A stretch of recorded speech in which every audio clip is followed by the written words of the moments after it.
오늘도 우리 주님의 풍성한 은혜가 또 가득하게 이곳에 임할 줄 믿습니다.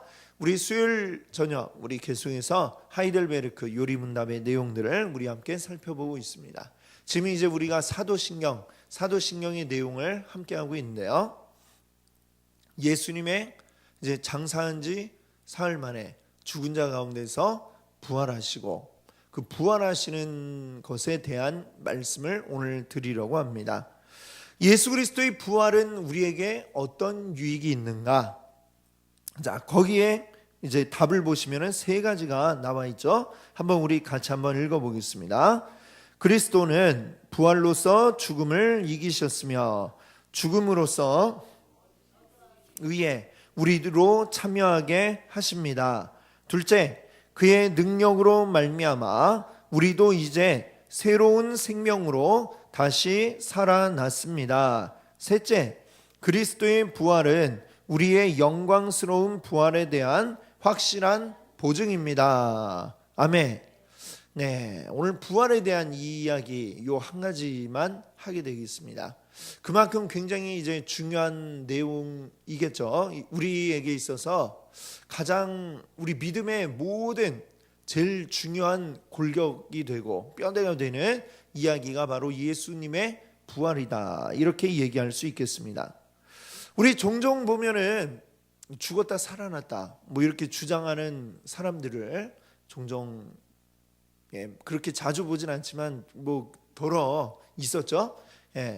뭐 요즘에도 보면 뭐 이렇게 뭐 죽었다 살아나서 뭐 천국에 갔다 왔다 뭐 이렇게 이야기하는 분들도 있고, 또 성경에도 보면 죽었다가 살아난 자들이 있습니다. 엘리야 엘리사 때도 죽었던 자들을 살린 일이 있었고요. 또 예수님도 살리신 사람들이 이제 한 3명, 4명 뭐 이 정도 됩니다. 자, 많은 사람들이 죽었다 살아났다고 이렇게 기록이 되어 있고 성경에 또 요즘도 이렇게 뭐 내가 죽었다 살아났다 주장하는 사람들이 있는데, 자, 그러면 그들의 죽었다 살아남, 즉 뭐 이것도 부활이라고 할 수 있을까요? 그들의 부활과 예수님의 부활은 같을까요? 다를까요? 같을까요? 다를까요? 다르다라고 우리는 말할 수 있을 것입니다. 분명한 차이가 있고, 그리고 그들의 죽음이 우리에게 줄 수 없는 유익함이 바로 예수 그리스도의 부활에 있다. 이렇게 이야기할 수가 있습니다. 요즘에 뭐 누가 이렇게 죽었다 살아나서 내가 천국을 보았더니 이렇더라. 물론 그 뭐 천국에 대한 어떤 소망을 주는 면에서는 뭐 그것도 나쁘지 않다. 뭐 유익을 주는 면이 아주 없지는 않겠지만, 그러나 성경에 보면은 이 죽었다 살아났던 사람들이 여러 사람이 있지만 그들이 죽은 후에 다시 살아나는 과정에 어떤 일을 겪었는가에 대한 이야기는 단 한 차례도 나오지 않고 있다라는 점을 사실 우리가 주목을 해야 될 것 같아요. 우리 하나님 나라에 대한 분명한 거는 성경이 이야기하고 있는 바로 충분하기 때문에, 하나님은 굳이 우리에게 그것을 이제 하나님 나라가 어떤 것이냐, 뭐 하나님 나라 뭐 아름다운 뭐 이런 것들을 표현하기에, 사람의 말로 표현하기에 사실 부족하고, 그리고 요한계시록에도 보면 뭐 각종 보석들의 이름이 다 나옵니다만 실제 우리가 하나님 나라를 딱 봤을 때 그 우리가 이름도 모르는 보석들이 이렇게 쫙 줄줄이 있을 것이냐, 아마 그렇지 않으리라라고 저는 생각을 합니다. 그것이 우리 사람이 가지고 있는, 우리가 표현할 수 있는 최고의 이제 표현으로 한 것들이 이제 여러 가지 보석들, 뭐 금은 보화들을 가지고 표현을 한 거지만, 사실 하나님이 계신 그곳은 더 아름답고 더 화려한, 우리가 뭐라고 말로 표현하기 어려운 그런 것들이라 라고 이렇게 또 생각을 하고요. 더 중요한 것은 어떤 장소의 개념으로 하나님 나라가 중요한 게 아니고, 사실은 오늘 이곳에 우리 주를 믿는 자들의 모인 이곳에, 이곳이 이미 하나님 나라가 우리 가운데 임했다라고 하는 것을 우리가 아는 것이 중요합니다. 그렇기 때문에 장소의 이 문제가 아니고 거기에 얼마나 뭐 빛나는 뭐가 있고 우리를 위해 뭐가 있고 그게 중요한 게 아니다 이거죠. 죽어서만 가는 나라가 하나님 나라가 아니다. 그래서 어쩌면 이 성경에는 죽었다 살아난 자들에게 그들이 어떤 일을 겪었는지, 천국에서 뭘 받는지 이런 것들에 대해 전혀 이야기를 하고 있지 않다라는 점을 우리가 기억하는 것도 좋겠습니다. 중요한 것은 예수님의 부활은 그들의 부활과 전혀 다르고, 그리고 그들이 줄 수 없는 유익함이 예수님의 그 부활에 있다, 특별한 것이 있다라고 말할 수가 있겠습니다.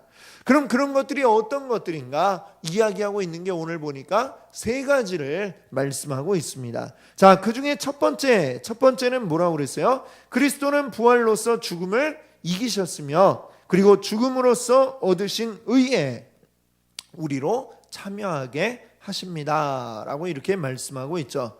자, 우리 부활의 역사적인 의미는 무엇일까요? 처음에 이야기하고 있는 것입니다. 그리스도께서 죽음을 이기셨다라고 하는 것이죠. 이게 바로 예수님의 부활의 역사적 의미라 할 수 있습니다. 그러면 그 부활의 현재적 의미, 지금 현재에 있는 나에게 어떤 의미가 있느냐? 그것은 뭐냐? 바로 우리를 의에 참여시키셨다라고 하는, 그게 바로 지금 나에게 현재적 의미가 있다, 이렇게 이야기할 수가 있습니다. 여기서 중요한 것은 첫 번째 이야기하는 게 뭐예요? 예수님은 부활로 죽음을 이기셨다라고 하는 것이죠. 이것은 어떤 그냥 문학적 표현 이런 것이 아닙니다. 그냥 은유적 표현 이것도 아닙니다. 실제로 예수님은 죽으셨고 그리고 살아나셨다라고 하는 이 사실을 이야기하고 있는 것이죠. 우리가 지난주에 살펴봤지만 예수님의 죽으심, 그것을 증명하기 위해서 로마 군인들에 의해 이제 다 확인이 되고 장사되었다, 이 표현을 우리가 지난주에 보지 않았습니까? 예수님은 죽었어요. 확실히 누가 봐도 확실하게, 그 철저한 로마 군인들이 확실하게 보고 죽었다. 더 확실하게 확인하기 위해서 창으로 옆구리를 찔러보기까지 하는 그런 일까지도 했었습니다. 그러니까 예수님이 죽지 않았다라고 주장하는 것들은 모두가 잘못된 것이죠. 자, 그런데 예수님은 죽었을 뿐만 아니라 실제로 다시 살아나셨다라고 하는 것입니다. 이 사실을 예수님 당시에는 이 성경이 표현하고 있는 것을 보니까 대제사장들이 이 예수님의 부활을 이제 사람들이 믿지 못하게 하려고 소문을 퍼뜨리죠. 어떤 소문을 퍼뜨렸어요? 대제사장이 그 사람들을 시켜가지고 이런 소문을 퍼뜨립니다. 예수님의 제자들이 이 무덤에서 시체를 훔쳐갔다, 그리고서는 부활했다고 거짓말하고 있다, 이런 얘기를 합니다. 그런데 또 성경의 표현을 보면, 성경에 나와 있는 그 사실들을 종합해 보면은 그것은 사실 불가능한 일이었다라고 말할 수밖에 없을 것입니다. 왜냐하면 예수님의 그 부활할 거라는 이야기를 사실 이 제자들도 기억을 못하고 있었고, 예수님 따르는 자들은 다 그 말을 그냥 흘려들어 버리고 말았습니다. 그런데 오히려 대제사장, 이 로마 군인들은 그 말을 기억한 거예요. 혹시 또 이런 부활하는 일들이 일어나면 안 되니까 예수님 제자들이 또 이걸 훔쳐가거나 해서도 안 되기 때문에 철저하게 이걸 막아야 되겠다. 그래가지고 예수님의 무덤, 이 이스라엘의 무덤은 산에 굴이 많이 있어요. 이스라엘은 그 주로 이 산의 돌들이 이제 아마 석회암 이런 종류의 돌들로 되어 있는 것 같아요. 그래갖고 구멍이 이제 많이 나 있고 동굴이 많이 나 있는데 그 동굴에 이제 시신을 그냥 넣어 놓는 게 이스라엘의 매장 방법입니다. 근데 제자들이 혹시라도 예수님 시신을 훔쳐가면 안 되니까 큰 돌을 굴려다가 그 동굴의 입구를 딱 막아버린 거죠. 그리고 이것을 누구도 움직이지 못하게 그 돌들에다가 봉인을 해놓았다라고 했습니다. 그뿐만 아니라 보초를 그 앞에 또 세웠어요. 로마 군인들이 그 앞에 서가지고 누구도 접근할 수 없도록 맞고 있었다라고 성경은 전하고 있습니다. 그러니까 이 군인들이 서서 무기를 들고 이 무덤을 지키고 있을 뿐만 아니라 사람들이 쉽게 옮길 수 없는 커다란 돌로 그 구멍을 막아놨고 그것을 봉인까지 해놓은 상황인데, 예수님의 제자들은 근데 어때요?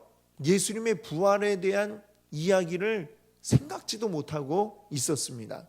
심지어는 마리아가 그 부활하신 예수님 만나고 이제 제자들이 갖고 이야기를 했는데 그때도 무슨 소리 하는 거야? 막 이런 표정으로 그 마리아를 쳐다봤던 그런 장면들이 나오지 않습니까? 제자들은 전혀 그런 것을 할 수 있는 위인도 아니었고 할 생각도 없었고 전혀 생각지도 못하고 있었다라고 하는 것이죠. 예수님은 실제로 부활하셨다라는 것을 성경은 분명하게 우리에게 말씀하고 있습니다. 자, 오늘날에는 이제 그 17세기, 18세기 넘어오면서 이제 계몽운동이라는 것이 일어나죠. 사람이 이성이라고 하는 것에 대해서 굉장히 이제 강조를 하는 시대가 되었습니다. 그때부터 중세는 지나가고 이제 그때부터는 굉장히 사람의 이성을 중요시하게 여겼어요.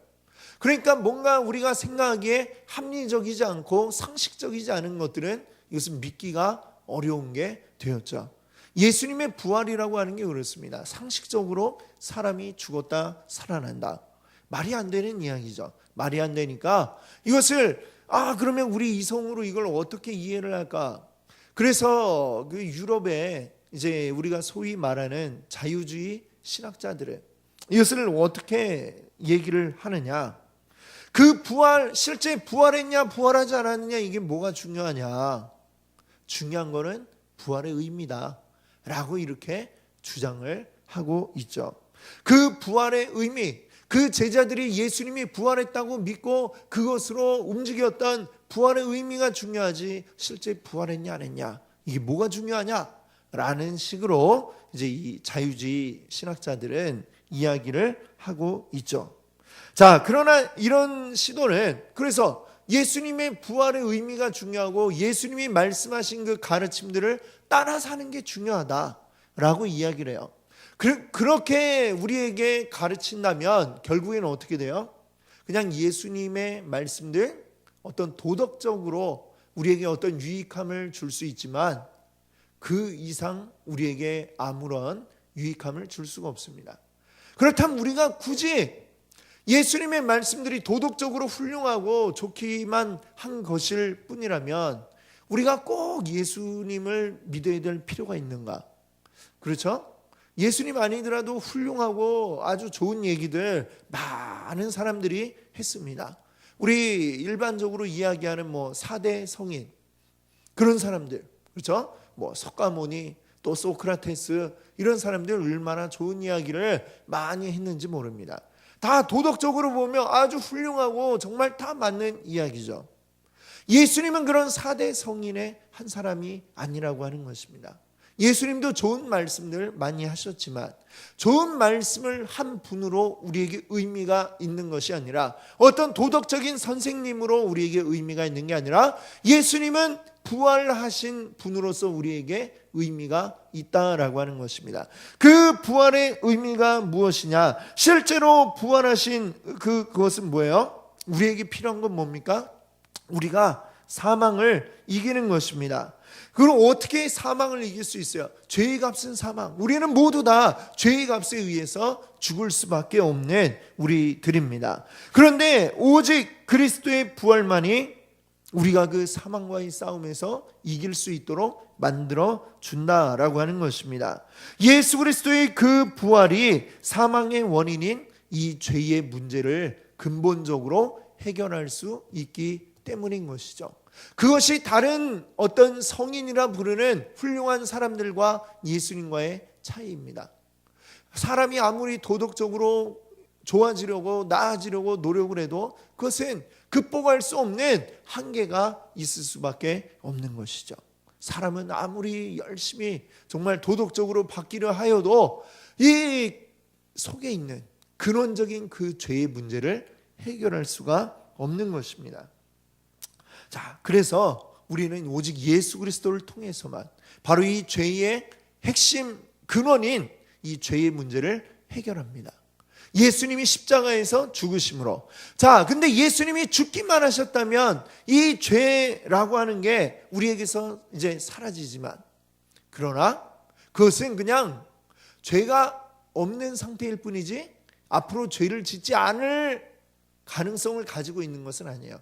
복잡하죠. 말이 복잡한데 그건 뭐냐? 죄 짓기 전에 아담의 그냥 그런 모습으로 돌아간 것이지, 아담이 나중에 죄를 짓는 것처럼 얼마든지 또 다시 죄에 빠질 가능성이 있다는 것이죠. 그래서 예수님은 죽고 거기서 끝나는 게 아니고요, 그 다음에 부활하신 것입니다. 부활. 예수님의 부활은 우리에게 무엇을 주기 위해서냐? 바로 우리에게 의를 주기 위해서라고 이렇게 말씀하고 있습니다. 오늘 우리가 아까 읽었던 로마서 4장 마지막 절 25절이 그렇게 말씀하죠. 예수는 우리가 범죄한 것 때문에 내어줌이 되고, 내어줬다는 얘기는 죽으셨다라는 얘기죠. 죽고 또 우리를 의롭다 하시기 위하여 살아나셨느니라. 우리에게 그 의라는 것을 주기 위해 예수님은 살아나셨다. 죽고 끝나면 안 돼요. 왜냐하면 우리에게 의를 줘야 되기 때문에 바로 예수님의 그 의를 우리에게 적용시키기 위하여 예수님은 죽음에서 부활하시고 사망의 권세를 이기시네. 바로 이 부활을 직접 우리에게 그 은혜를 주셨다는 것을 우리가 기억할 수 있기를 바랍니다. 바로 그것이 이 예수님의 부활이 우리에게 주는 유익, 첫 번째인 것이죠. 자, 그 다음 두 번째, 둘째를 한번 같이 읽어볼까요? 그의 능력으로 말미암아 우리도 이제 새로운 생명으로 다시 살아났습니다. 자, 여기 보니까 예수님의 그 부활의 능력으로 말미암아 우리들이 새로운 생명이 되었다라고 이렇게 이야기하고 있습니다. 여러분, 부활은 능력입니다. 능력.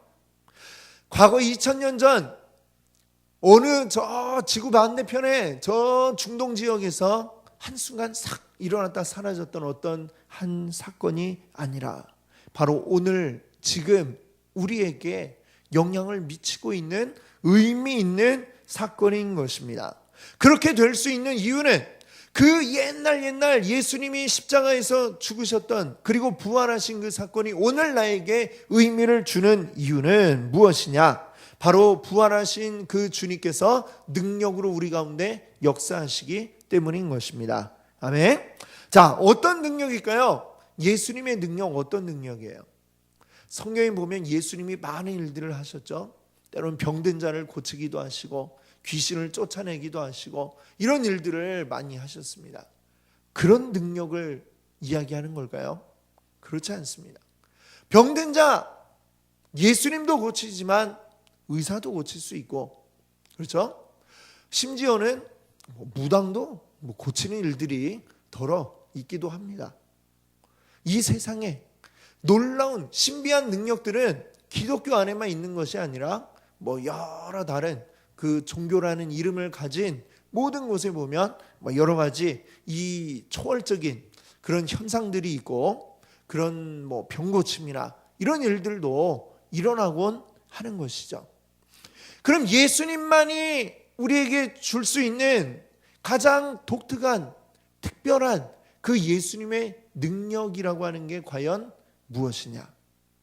예수님 아니면 안 되는, 예수님 말씀하셨죠. 내가 곧 길이요 진리요 생명이니 나로 말미암지 않고는 아버지께로 올 자 없느니라. 예수님을 말미암지 않으면 안 되는 그 예수님의 능력, 이게 무엇이냐? 무엇일까요? 바로 오늘 그 둘째 번에서 이야기하고 있는 것 뭐예요? 새 생명, 새 생명을 우리가 얻게 되는, 그게 바로 예수 그리스도의 부활의 능력이다라고 하는 것입니다. 우리에게 새 생명을 주시는 능력이라고 하는 것이죠. 여러분, 우린 지금 믿고 있습니다만, 하나님 믿고 있지만 내가 처음부터 하나님을 믿고 있었나요? 믿지 않고 있다가 어느 순간에 내가 바뀌고 변화되고 그리고 하나님 믿는 자녀가 되었죠. 언제 이런 일들이 일어나게 되었을까요? 그 전에 내 모습과 지금 나를 비교해보면 어때요? 완전히 다른 것을 알 수 있으실 것입니다. 하나님을 전혀 모르던 자가, 또 우리뿐만 아니라 다른 분들도 그렇죠, 하나님 모르는 자가 하나님을 알게 되고, 그리고 하나님을 조롱하던 자가 하나님 앞에 와 무릎을 꿇게 되는 이런 일들이 어떻게 일어나게 될까요? 너무나도 놀라운 일이 아닙니까? 그것은 바로 예수 그리스도의 능력인 것입니다.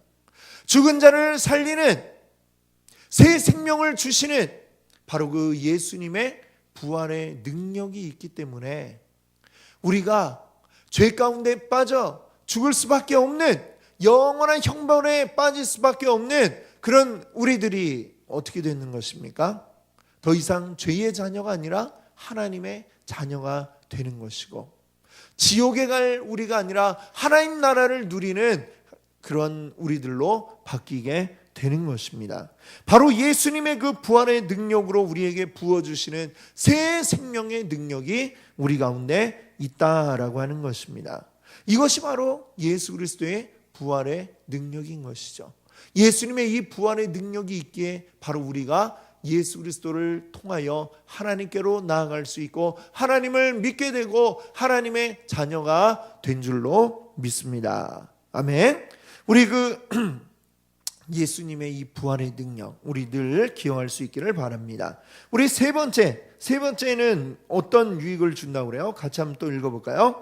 그리스도의 부활은 우리의 영광스러운 부활에 대한 확실한 보증입니다. 보증.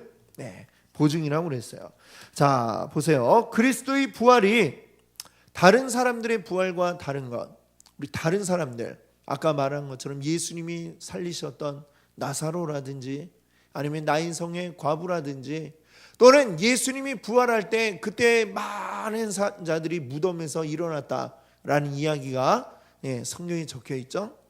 그들의 죽음과 다른 이유, 그들은 잠깐 살았지만 사실 또 죽었죠. 나사로가 지금 어딘가에 살아있나요? 아니죠. 다시 죽었습니다. 그들은 근본적인 우리의 어떤 변화가 나타나는 것이 아니라 그냥 이 몸 그대로 다시 살아났던 거죠. 그리고 우리의 몸은 어때요?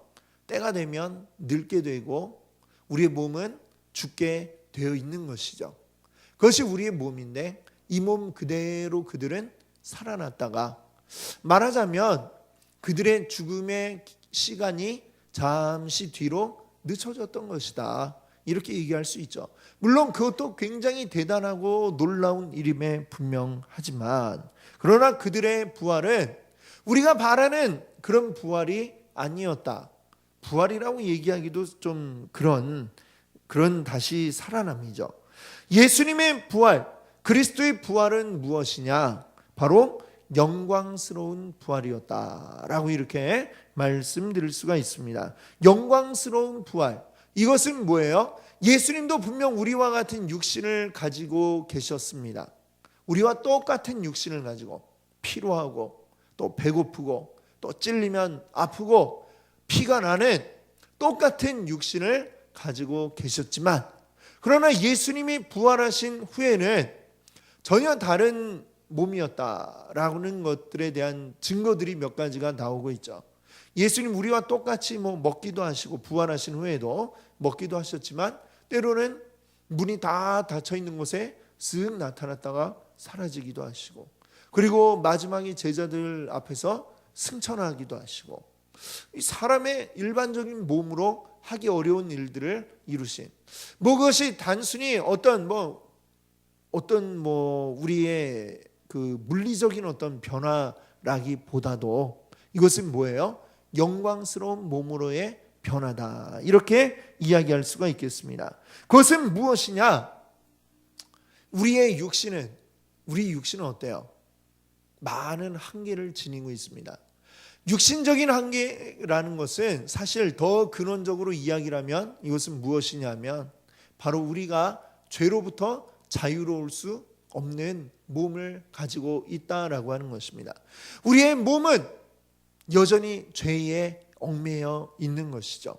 그리고 그 죄를 향해 계속해서 끊임없이 나도 모르게 자석이 막 잡아 당기듯이 나의 몸이 막 끌려가고 있는, 죄를 향해 끌려가고 있는, 그것이 바로 우리 육신을 가진 우리의 한계라고도 이야기할 수가 있습니다. 예수님의 부활하신 후에 보여주신 그 영광의 부활이라고 하는 것은 뭐예요? 더 이상 죄에 얽매이지 아니하는 새로운 몸으로 바뀌고 변화되었다, 이렇게 이야기할 수가 있는 것입니다. 즉 우리도 어떻게 된다는 거예요? 나사로가 그때 살아났듯이 그런 식으로 살아나는 것이 아니라고 하는 것입니다. 나인성 과부가 죽었다가, 그 아들이 죽었다 뭐 이렇게 잠깐 살아났다가 다시 또 나이 들어서 죽게 되는 그런 변화가 일어나는 것이 아니라는 것이죠. 예수님이 부활하신 것처럼 우리들도 어떻게 된다는 거예요? 영광스러운 부활을 하게 될 것이다 라고 말씀하고 있습니다. 이 영광스러운 부활은 무엇이냐? 더 이상 우리의 죄에 끌려다니는, 죄의 한계를 가지고 있는 이 몸으로 부활하는 것이 아니요, 우리 주님과 같이 신령한 몸으로, 그리고 성령께서 인도하시는 그러한 몸으로 완전하게 우리가 바꾸어진다라고 성경은 이야기하고 있습니다. 바로 우리의 옛사람이 죽고 새 사람으로 변화되는 이 일들이 우리에게 일어나게 되는 것이죠. 자, 이렇게 우리가 영광스러운 부활에 이르게 될 것에 대한 보증이 된다. 보증이라는 게 무엇입니까? 우리가 만약에 어떤 물건을 이제 빌린다라고 합시다. 그러면 이제 보증금을 이제 걸죠. 집을 이제 우리가 빌린다고 합시다. 이제 전세를 한다. 그러면 보증금이라는 걸 내요. 집값보다 작은 금액이지만 보증을 딱 하면 어때요? 그 집을 그대로 누릴 수가 있게 되는 것이죠. 정해진 기간만큼 내 집같이 누리게 되는 것입니다. 자, 보증이란 것은 그래요. 바로 그리스도의 부활은 우리가 영광스러운 부활을 할 것에 대한 보증이 되신다, 확실한 약속이다 라고 이렇게 이야기하고 있는 것입니다. 그것을 성경에는 뭐라고 표현했어요? 잠자는 자들의 첫 열매가 되셨도다 라고 이렇게 말씀하고 있습니다. 첫 열매라는 건 뭐예요? 그 해에 가장 먼저 이제 나오게 되는 그 열매인 것입니다. 이제 사실은 그 무화과 나무의 비유, 예수님이 지나가시다 무화과 나무에 열매 없는 걸 보고 그냥 탁 그 나무를 향해 저주하니까 그 나무가 시들었다, 이런 얘기가 있죠. 어떻게 보면 굉장히 이게 무슨 얘기일까 잘 이해가 되지 않는 그런 내용이기도 합니다. 근데 이제 우리가 알고 보면 그래요. 그 예수님이 지나가실 때 아직 무화과 열릴 때가 아니더라라는 얘기가 그 이야기에 붙어 있죠. 근데 이 처음에 무화과와 나중에 무화과 그 열매에 대한 단어가 원문을 보면 다르다고 그래요. 그게 뭐냐? 이 무화과가 맺히는 두 번 이렇게 맺히는 시기가 있다고 그래요. 처음에 이제 우리와는 좀 이렇게 다르니까 이 기후가 다르잖아요. 그러니까 처음에 이제 딱 열립니다. 그 해에 처음 이제 맺힐 시기가 있어요. 그걸 이제 첫 열매라고 이렇게 이야기를 하고, 그것이 이제 지고 나면 또 다시 이제 주렁주렁 더 많이 맺히게 되는, 그렇게 두 번에 걸쳐서 무화과가 열매를 맺게 된다고 하죠. 그 예수님이 그걸 딱 보실 때는 첫 번째 열매가 맺혀야 될 시기인데 보니까 열매가 아예 맺히지 않은 거예요. 그러면 이 나무가 첫 열매가 맺히지 않으면 그 다음에 두 번째 무화과 열매들도 그 시기가 되어도 전혀 맺히지 않는다라고 하는 것입니다. 나무가 정상적이라면 첫 열매 맺어야 될 시기에 첫 열매를 맺고 두 번째 열매 맺을 시기에 두 번째 열매도 맺게 되죠. 첫 번째가 안 되면 두 번째가 안 되는 겁니다. 당연하게. 그래 예수님은 그 첫 번째 열매가 맺힐 때가 되었는데 이게 안 열렸구나. 그걸 보시고 예수님은 이 나무는 틀렸구나 라고 얘기하시고 이제 그 나무가 시들게 됐다는 거죠. 그 나무는 한마디로 말하면 굉장히 노쇠해가지고 더 이상 무화과 나무로서의 가치가 없는 그런 나무였기 때문이라는 거죠. 그러면 예수님이 첫 열매가 되셨다. 첫 열매가 있어야만 그 다음에 열매들이 계속해서 맺혀질 수가 있게 되는 것입니다. 예수님이 첫 열매가 되셔서 첫 열매가 나왔으면 반드시 그 다음번에 열매들이 이제 주렁주렁 계속해서 열리게 되는 것이죠. 우리 예수님이 보증이 되는 겁니다. 첫 열매를 딱 보여주셨어요.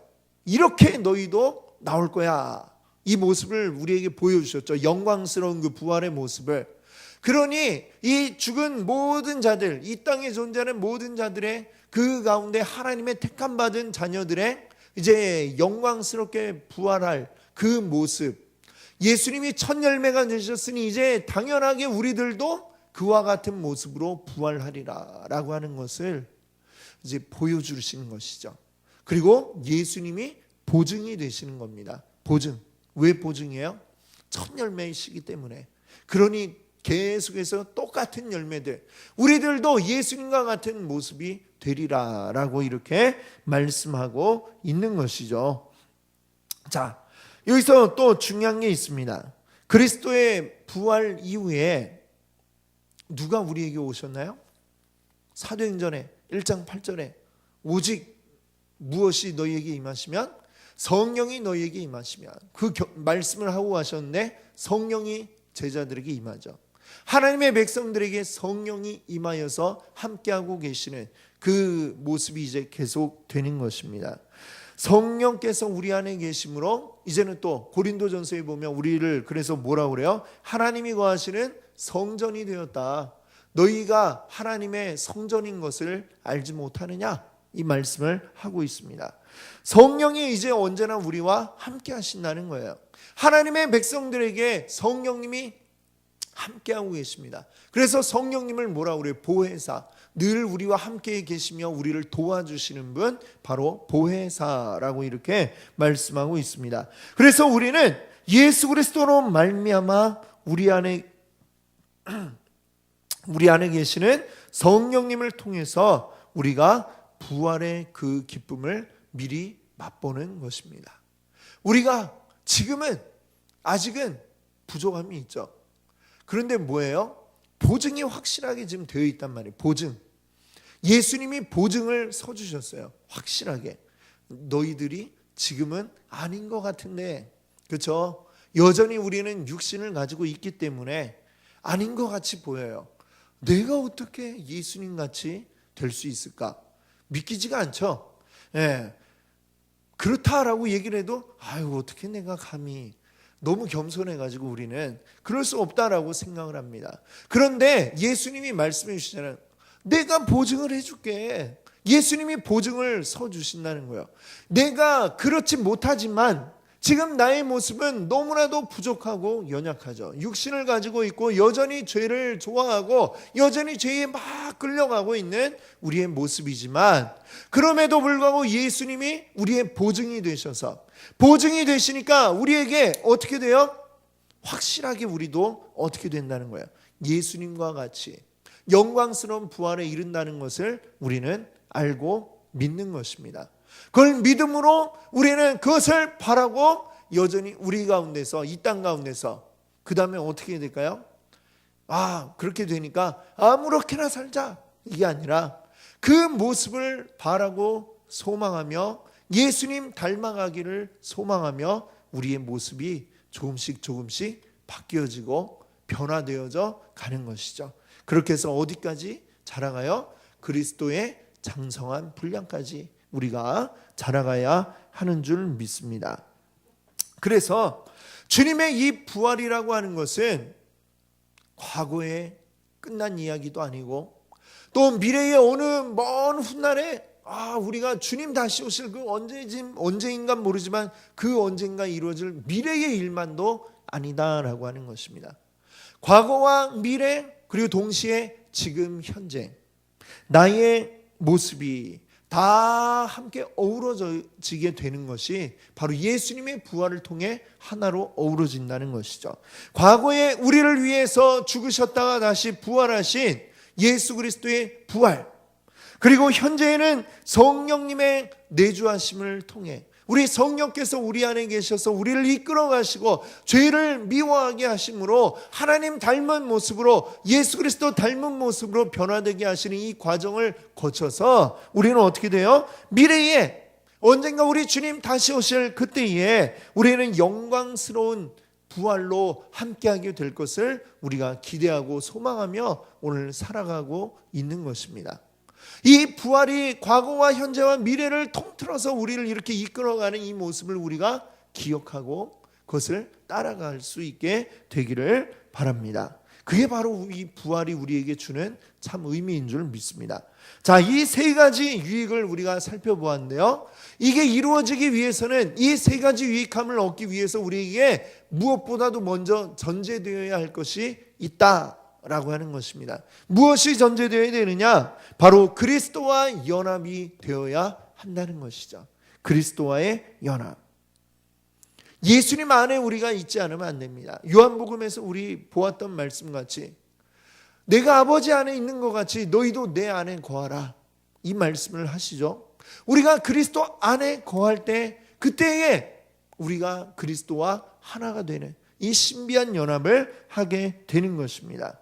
이 신비로운 연합은 무엇을 통해 이루어지느냐? 바로 우리의 믿음을 통해 이루어진다라고 하는 것입니다. 믿음을 통해 우리가 그리스도와 하나로 연합하게 되고요. 그것은 또한 우리가 웨스트민스터 소유리 분담에서 봤습니다만 외적으로 주어지는 은혜의 수단, 이것을 우리가 최근에 이제 다루었던 것을 기억을 하실 거예요. 그 외적 수단 가운데 하나 뭐냐? 세례와 성찬이 거기에 있었죠. 바로 그 세례라고 하는 것이 무엇입니까? 이 세례를 통해 나의 믿음을 확증하고 보여주는 게 바로 세례다라고 이렇게 말씀을 드렸습니다.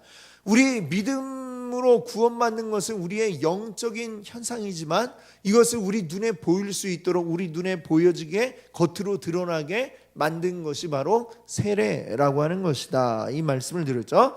그것을 통해서 우리는 확증한다라고 이렇게 얘기했습니다. 자, 그리고 우리는 이제 그리스도께서 우리를 위해 이루신 모든 것들을, 영적인 유익함들을 우리가 누리게 되는 것이죠. 그래서 우리가 우리 예수님의 부활의 유익함, 그것의 전제는 사실 우리의 믿음이다 라는 것을 또 오늘 우리가 기억할 수 있기를 바랍니다. 믿음을 통해서 우리는 이 유익함들을 하나하나 우리가 누리고, 마지막에 우리의 최고의 유익함 무엇입니까? 그리스도와 같이 영광의 부활에 이르게 되는, 그리스도와 같은 모습으로 우리가 바뀌어지는 첫 열매 예수 그리스도께서 탁 이 모습을 보여주었기 때문에 그 다음에 우리들은 2번, 3번, 4번, 4번, 5번, 6번, 7번, 8번, 9번, 10번 쭉 줄줄이 어때요? 첫 번째 1번이신 우리 예수 그리스도의 그 영광의 모습대로 똑같이 우리들도 나오게 될 것이다.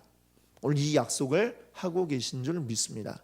오늘 그 약속을 우리가 온전하게 믿고 바라며 우리 그것을 소망하며 주님 뜻에 합당하게 주님께로 더 가까이 나아가게 되시는 여러분 되시기를 바랍니다. 함께 같이 기도합니다.